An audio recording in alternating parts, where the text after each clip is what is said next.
नमस्कार। दास्तान मध्य प्रदेश और छत्तीसगढ़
ने मकबूल फिदा हुसैन का नाम दिया और दोनों ने एक एक नाम और दिए और इस प्रकार से ये ग्रुप 6 लोगों का ग्रुप बन गया, प्रोग्रेसिव आर्ट ग्रुप, जिसने बाद में चलकर बहुत काम किया।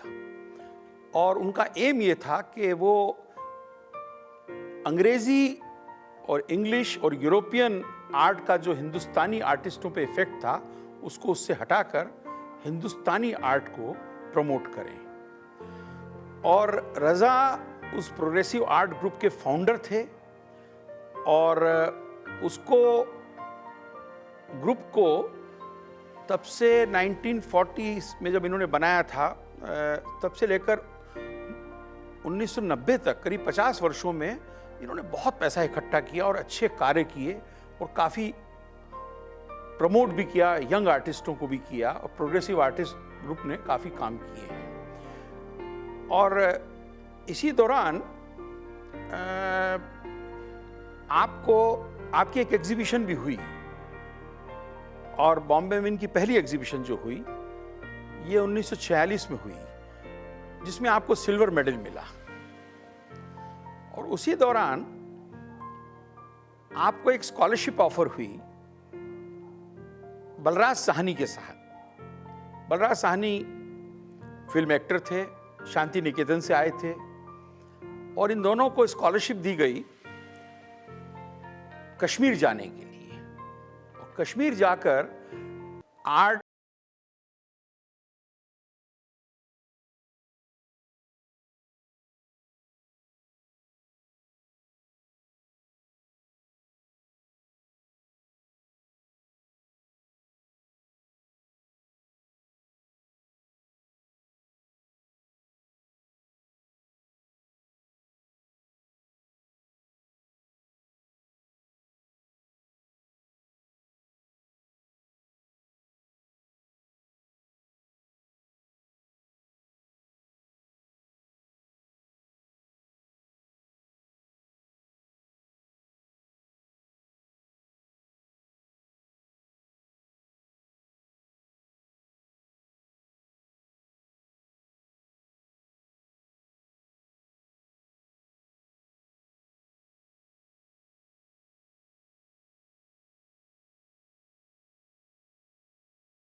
फ्रांस गवर्नमेंट ने उनको 1956 में ये अवार्ड दिया गया। ये एक बहुत बड़ा ऑनर था, ना केवल हिंदुस्तान के लिए पर बाकी नॉन फ्रेंच आर्टिस्टों को भी उससे काफ़ी प्रोत्साहन मिला। और इसमें शुरू में रज़ा साहब जो थे वो लैंडस्केप करते थे और वाटर कलर्स करते थे, पर बाद में वो एब्स्ट्रैक्ट आर्ट के ऊपर आ गए। एब्स्ट्रैक्शंस पे भी उन्होंने काफ़ी काम करना चालू कर दिया, ये उन्होंने चेंज कर लिया। 1970 का टाइम जो था वो रज़ा साहब की ज़िंदगी में एक बड़ा ही टर्निंग पॉइंट था, जब आपने एक दिन सूरज की ओर देखा तो उनकी आंखों में अंधेरा हो गया, उन्हें काला सूरज दिखा। वही उन्होंने पेंट किया, काला सूरज, जो कि वही बिंदु था जो उनको बचपन में उनके मास्टर ने कहा था कि इसको देखकर तुम कंसंट्रेशन किया करो। उसके बाद उनकी हर पेंटिंग में वो बिंदु नजर आया और वो बिंदु एक उनका रज़ा साहब का ब्रांड बन गया, रज़ा साहब का ट्रेडमार्क बन गया और उनकी हर पेंटिंग के अंदर वो बिंदु आपको दिखने लगा। और रज़ा साहब को पेरिस में रहते हुए भी उनको हिंदुस्तान से बड़ा लगा।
उसको पूरा पेरिस और फ्रांस दिखाने की कोशिश करते थे, वापस भेजने का इंतजाम करते थे और यहाँ तक कि वापस जाते वक्त उसके परिवार के लिए गिफ्ट तक देते थे। ये थे रज़ा साहब।